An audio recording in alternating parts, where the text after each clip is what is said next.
Oi, gente, tudo bem com vocês? Como é que vocês estão? Hoje eu vim aqui falar sobre um tema que vocês sabem que eu gosto muito, que é o mindfulness. Não sei se você já ouviu falar sobre mindfulness, não é nada de jovem místico, alguma coisa religiosa, espiritual. Hoje eu vim aqui falar do mindfulness, mas como que ele pode ser utilizado dentro do contexto de psicoterapia, como uma intervenção em alguns casos diagnósticos, ou mesmo se você não tem nenhum diagnóstico. Então, se você quer saber mais, fica aqui até o final do vídeo.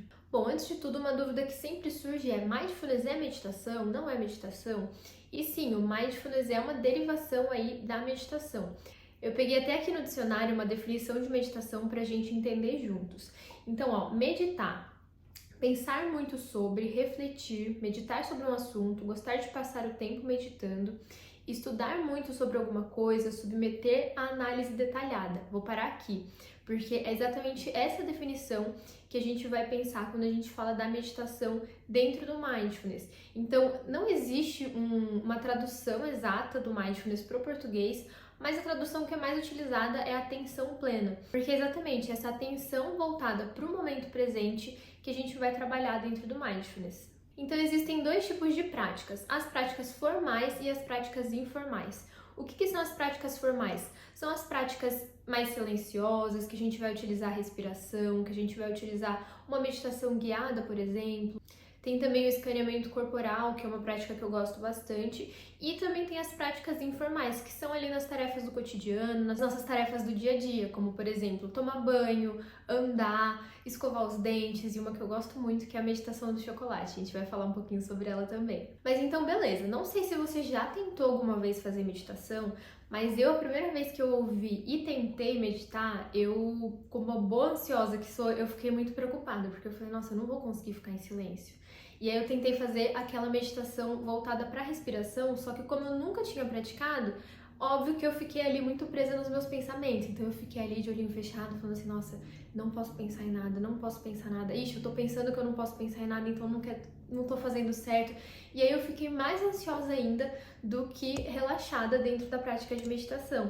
Por isso que eu sugiro você começar pelas meditações guiadas, porque vai ter ali uma pessoa te orientando e te guiando para você conseguir ir focando a tua atenção em alguma parte específica do teu corpo, na tua respiração ou em algum fator externo. Eu tava muito equivocada nesse pensamento, porque no Mindfulness a gente trabalha exatamente essa aceitação dos pensamentos, aceitação das situações, das sensações. Não é sobre não pensar em nada, mas é sobre a gente aceitar que os pensamentos vão vir, trazer eles para nossa consciência, se permitir sentir e deixar eles irem, sabe? Porque quanto mais a gente fica preso nesse pensamento que, nossa, eu não posso pensar, não devia estar pensando nisso, mais a gente dá atenção para esse pensamento.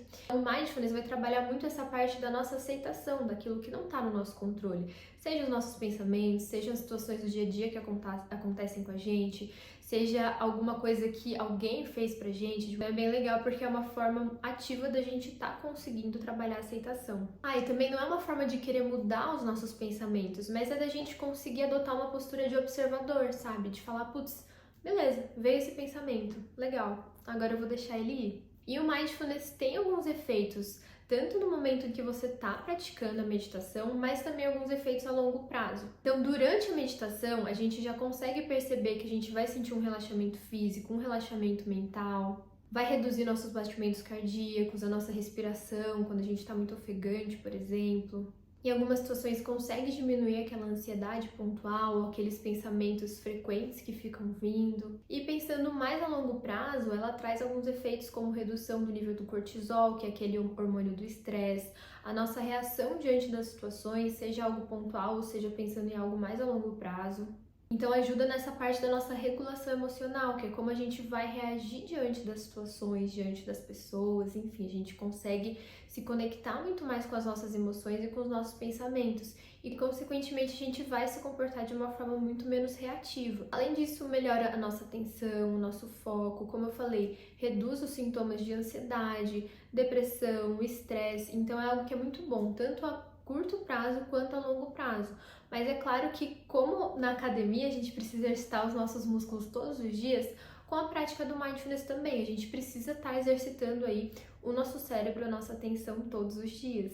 Porque assim a gente vai conseguindo aumentar essa nossa flexibilidade cognitiva, que é a forma que a gente enxerga as situações e reage às situações, como eu falei anteriormente. Mas então, beleza, se você quer começar a praticar mindfulness no teu dia a dia, como eu falei, você pode começar pelas práticas formais ou informais. Para as práticas formais, pode ser legal você procurar algum aplicativo. Tem alguns, vou até deixar aqui na descrição, que eu gosto bastante, que tem as meditações guiadas, tem essa do escaneamento corporal, que eu falei que eu gosto muito.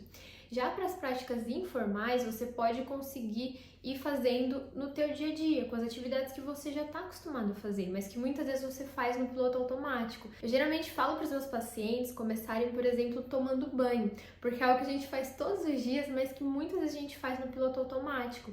Então, tenta focar a tua atenção nos 5 sentidos. Pode começar, por exemplo, observando ali qual que é o sabonete que você está usando, sentindo o cheiro, vendo se é algo que você gosta e realmente prestar atenção, sabe? Tenta sentir na tua pele ali o contato ou do sabonete ou da água caindo no teu corpo. Tenta visualizar ali coisas que você talvez não preste atenção no banho, sei lá, fazendo uma bolinha de sabão, por exemplo, vendo todas as cores ali ao redor da bolinha. Enfim, tenta se conectar no momento, porque como eu falei, a nossa tendência é fazer essas atividades rotineiras de uma forma muito automatizada. Então eu, por exemplo, antes eu tomava banho pensando assim, nossa, eu preciso fazer a lista do mercado, aí depois eu vou ter que levar, sei lá, tapioca no pet shop, preciso fazer isso. E às vezes chegava no ponto que eu tava passando o condicionador, eu pensava assim, nossa, será que eu passei o shampoo? Porque eu não tava prestando atenção naquilo que eu tava fazendo. Então, tenta colocar isso aí, essas práticas informais no teu dia a dia. Se você achar difícil, você pode começar por uma que eu gosto muito, que é a tal da meditação do chocolate. Eu vou deixar um post aqui na descrição em que eu falo um pouquinho como fazer essa meditação do chocolate, mas já deu para perceber um pouco como que são as práticas. Você vai utilizar os teus 5 sentidos. Sentir a textura do chocolate, sentir o cheiro, pegar na mão, observar ali se tem uma embalagem ou se não tem a embalagem, observar ali a textura do chocolate. Então eu vou deixar aqui na descrição, se você tiver interesse, é só dar uma olhadinha. Para pensar aí quais ações que você tem feito no teu dia a dia que você realmente tem feito presente no momento presente. Quantas vezes você tá ali conversando com alguém, mas você realmente está conversando? Ou você tá presa nos teus pensamentos, tá mexendo no celular, tá prestando atenção em alguma outra coisa?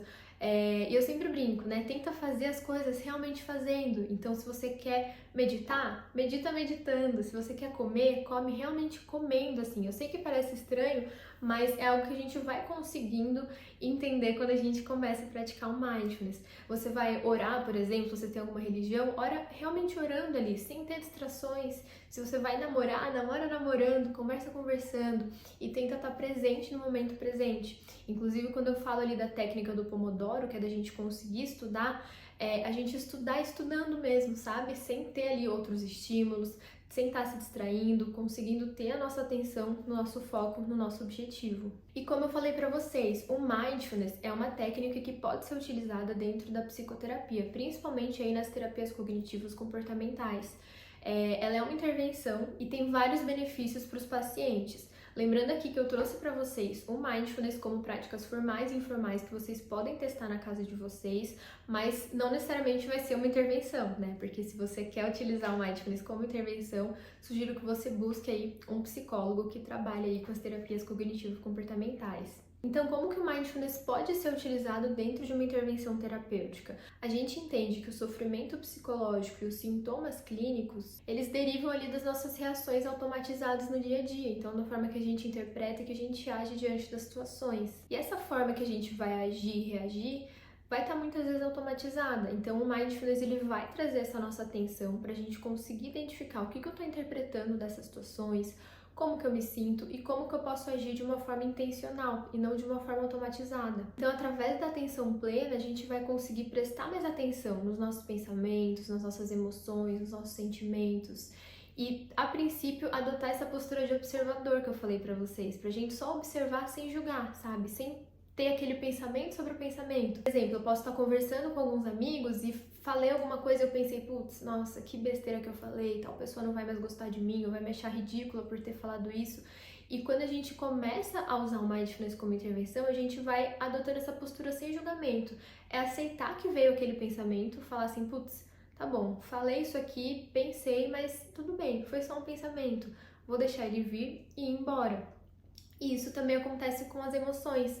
quando a gente vai se sentir, por exemplo, ansioso de uma forma desproporcional diante de uma situação, a gente consegue aceitar que a ansiedade veio, aceitando a função dessas emoções, ou dessa emoção no caso, e falar: tudo bem, a ansiedade veio, a emoção veio, e agora eu vou deixar ela aí.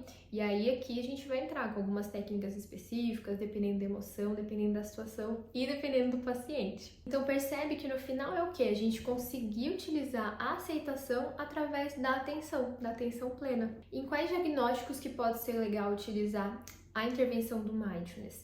Pode ser utilizado em transtornos de ansiedade, como transtorno de ansiedade social, transtorno de ansiedade generalizada, na depressão, fobia específica, toque, transtorno do estresse pós-traumático, dependência química, TDAH, etc. Então lembra que eu falei para vocês que assim como na academia a gente precisa ir lá todos os dias para o nosso músculo crescer e se fortalecer, no mindfulness é a mesma coisa. A gente precisa dessa prática diária para fortalecer o nosso cérebro. E sim, ele promove mudanças estruturais no nosso cérebro. Isso é muito doido de pensar, né? A gente simplesmente fazer essas práticas diárias. Por que isso é legal? Porque promovendo essas alterações no nosso cérebro, é exatamente por isso que vai ficar mais fácil da gente conseguir interpretar as situações de uma forma diferente, conseguir fazer essa regulação emocional de uma forma mais ativa, mais prática, mais rápida, consegue melhorar as áreas ali da atenção, da memória, da ansiedade, do estresse. Então, percebe que é algo que não é só uma prática de jovem místico. Inclusive, pode reduzir a nossa reatividade às emoções negativas.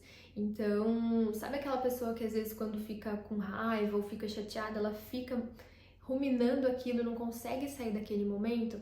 Pois é, muitas vezes é porque ela realmente não consegue. E através da prática de mindfulness isso pode ser revertido. Mas como eu falei pra vocês, não vai ser algo do dia pra noite. É algo que a gente precisa de prática, de constância e de dedicação diária.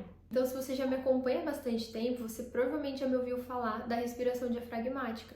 E querendo ou não, a respiração diafragmática, ela acaba sendo uma prática de mindfulness, porque a gente conseguir ter atenção ali na nossa respiração, no nosso diafragma e ter essa respiração ativa de uma forma intencional. Mas eu também preciso te alertar que se você tem um diagnóstico e não faz acompanhamento, não faz tratamento, muitas vezes pode não ser indicado que você tente fazer essas práticas sozinho.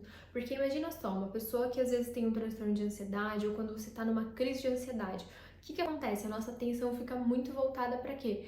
Para a nossa respiração, para o nosso coração, a gente tem aquela sensação de taquicardia. Então imagina só que se você quiser iniciar uma prática de mindfulness nesse momento e começar a focar na tua respiração, isso muito provavelmente pode intensificar e piorar essa tua crise de ansiedade ou de pânico. Então tenta sempre buscar um profissional para te acompanhar e te orientar. E é isso, espero que vocês tenham gostado. Qualquer dúvida é só deixar aqui nos comentários. Não se esquece de deixar seu like, se inscrever no canal, ativar o sininho das notificações e me seguir lá no Instagram, que é @UrsulaDavidoff.